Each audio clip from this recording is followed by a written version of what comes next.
As we continue with generosity, we're once again in the book of Proverbs in chapter 11 and verses 24 and 25, which state, "Some give freely, yet grow all the richer.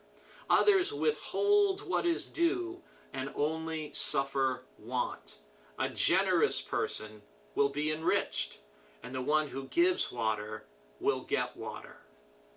Here in Proverbs chapter 11, we see a dynamic that I think many of us experience in our own lives.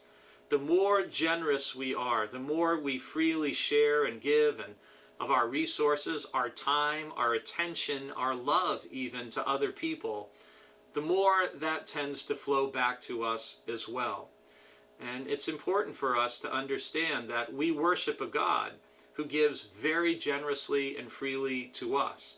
And all that we have, from the gift of our very life, however many years or how much time God gives us, to our energy, our emotion, our relational time, our financial resources, we really are stewarding or managing all of it for God for a time that frankly goes much faster than many of us can imagine.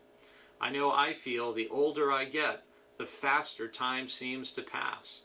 And so the challenge from Proverbs 11 here is, again, not to be miserly. Sometimes people have more of a fear or a scarcity-based mentality where they think, well, I can't give to help this person. I might not have enough myself. If I share with them, what will happen to me? But God calls us not to have a scarcity mentality, but an abundance mentality.